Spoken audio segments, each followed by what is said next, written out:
گیا تھا، اور جب انہیں پتا تھا کہ یہ اداروں کو متنازع بنا کے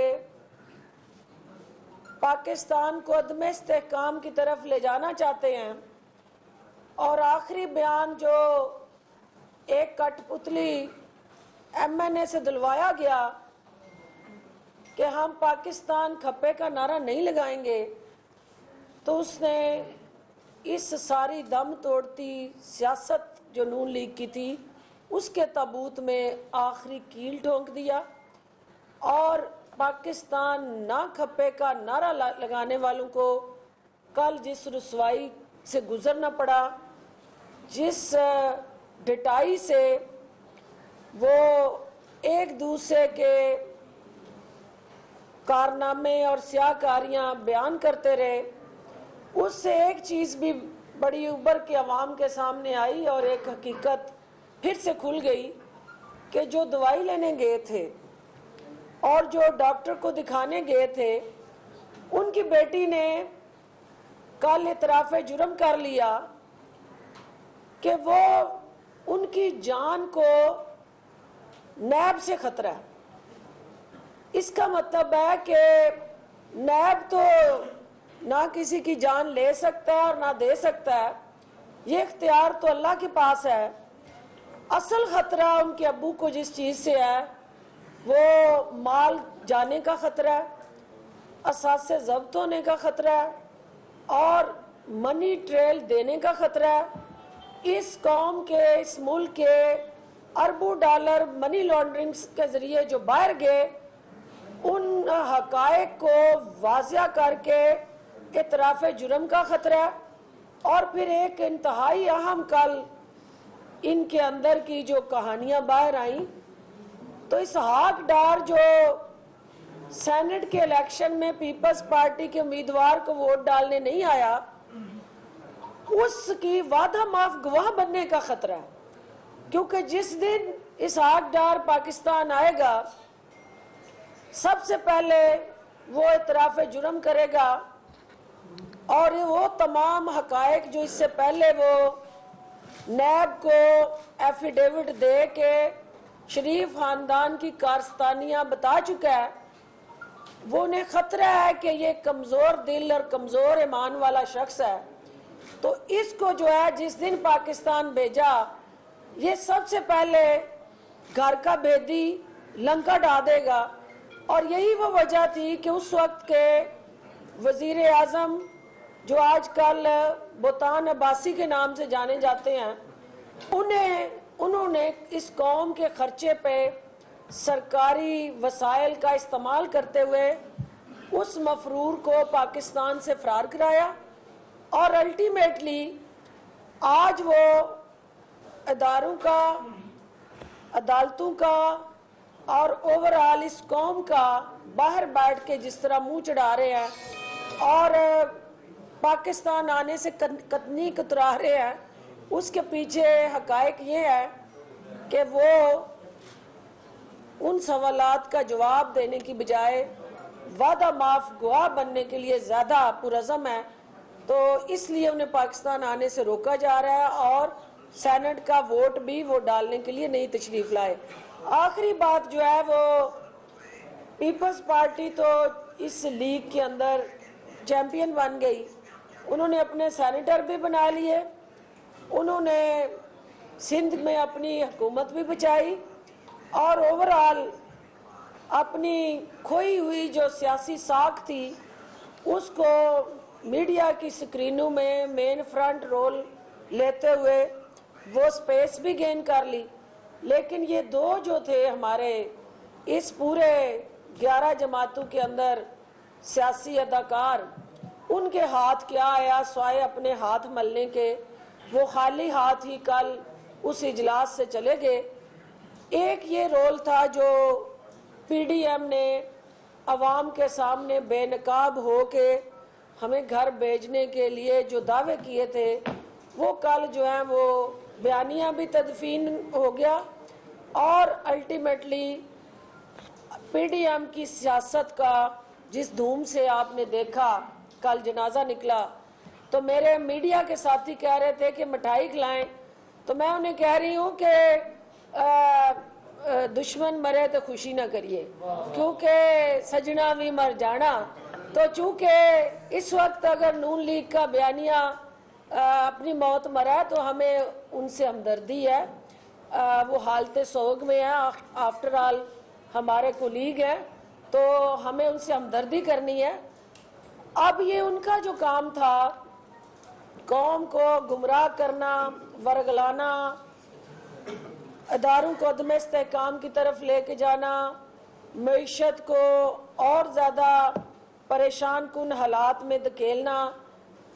مافیاز کی سرپرستی کرنا، ذخیرہ اندوزوں کے پیچھے کھڑے ہونا، قبضہ گروپوں کو سرپرستی دینا، یہ وہ اپنے حصے کا کام کر چکے ہیں۔ انشاءاللہ اب ہمارے حصے کا جو کام ہے، جو وزیر اعظم عمران خان کی قیادت میں وزیر اعلیٰ عثمان بزدار جو ہے وہ کرنے کے لیے پرعزم ہے، اور پوری قوم نے دیکھا کہ ہمارے سامنے جو سب سے بڑا چیلنج ہے اس وقت وہ مہنگائی کا چیلنج ہے۔ اس سے نپٹنے کے لیے صوبائی حکومت نے وزیر اعلیٰ پنجاب کی ہدایت پہ جو پبلک سیکٹر ریلیف انیشیٹیوز لیے ہیں، اس میں 7 ارب کی سبسڈی جو ہے وہ ہم دینے جا رہے ہیں، جس کے اندر جو 313 ہمارے سستے بازار ہیں، جن میں ہم اس چیز کو انشور کرنے جا رہے ہیں کہ آٹے کا 10 کلو کا جو تھیلا ہے اس پہ 120 روپے کی سبسڈی دیں۔ چینی جو ہے اس کو ان سستے بازاروں میں ہم 60 روپے کلو کے حساب سے دیں۔ جو ہماری ایگریکلچر مارکیٹس ہیں وہاں ہم سبزیاں اور ڈیلی یوٹیلیٹیز کے جو پیاز، ٹماٹر اور اس کے ساتھ جڑے دیگر لوازمات ہیں ان کو سستے داموں فراہم کریں، اور اس پورے پروسیس کو مانیٹر کرنے کے لیے وزیر اعلیٰ پنجاب کی قیادت میں ایک جو ہے وہ اتھارٹی بنائی گئی ہے۔ اس اتھارٹی کو یہ کنزیومرز جو صارف ہے ہمارا، اس کے رائٹس کی پروٹیکشن اور قیمتوں پہ نظر رکھنے کے لیے ڈیجیٹلائز میکانزم کی بنیاد پہ اس کو امپاور کیا جا رہا ہے، اور صوبہ پنجاب کے 12 کروڑ عوام کی ضروریات کو تحفظ دینے کے لیے اور اس صوبے کی ترقی اور خوشحالی کے لیے از سر نو ایک نیا جذبہ، عزم اور ذمہ داریاں اور فرائض ادا کرنے کے لیے وزیر اعلیٰ پنجاب جو ہے ہر ڈسٹرکٹ کا دورہ کرنے جا رہے ہیں۔ ان ڈسٹرکٹس کے اندر جو 36 اضلاع ہیں ان میں ہم ڈسٹرکٹ پیکیج اناؤنس کرنے جا رہے ہیں۔ اس انڈیویجول ضلع کے اندر جو اس کی تعلیمی، صحت سے جڑی، اس کے انفراسٹرکچر سے جڑی، پینے کے صاف پانی، ڈرینیج، سیوریج اور اوورآل جو اس کے بنیادی حقوق ہیں اس اسپیسیفک ایریا کے، اس کو ہم ترقی میں، خوشحالی میں حصہ دار بنانے جا رہے ہیں۔ اور وزیر اعظم عمران خان کی قیادت میں 2 نہیں 1 پاکستان کا جو نعرہ تھا اس کو عملی تعبیر دینے جا رہے ہیں، اور انشاءاللہ آپ دیکھیں گے کہ پنجاب جو ہے وہ ایک ایسا صوبہ جہاں ہریالی، زراعت کے ساتھ جڑا جو فوڈ باسکٹ کی ذمہ داری اور اوورآل اس کی ترقی کے ساتھ جڑے جو روڈ نیٹ ورک ہے، انفراسٹرکچر ہے، اور پھر سب سے بڑا جو مہنگائی اور پھر بے روزگاری کا چیلنج ہے، ہم اس میں وزیر اعظم کا ہراول دستہ ثابت ہوں گے۔ اور وزیر اعلیٰ عثمان بزدار کی قیادت میں انشاءاللہ یہ جو ویکسینیشن کا پروگرام چل رہا ہے، آپ نے دیکھا ہے کہ وزیر اعلیٰ نے وزٹ بھی کیا ہے۔ میں چاہوں گی کہ جو ہماری مرحلہ وار ایک سپورٹ اور فیسیلیٹیشن چل رہی ہے، ابھی ہم 70 سال تک کی عمر کے لوگوں کو ایکسیس دے رہے ہیں کہ وہ آئیں، پھر 60 سال اور پھر 50 سال، اور اسی طرح مرحلہ وار ہم ہر سٹیزن کو اس ویکسینیشن کی سہولت فراہم کرنے جا رہے ہیں۔ اور میری یہ اپیل ہے کہ عوام کو میڈیا موٹیویٹ کرے، اور آپ لوگ اس سہولت سے زیادہ مستفید ہوں. سینئر سٹیزن ہمارے جو سب سے زیادہ اس وقت پرائرٹی گروپ میں نمبر 1 ہے.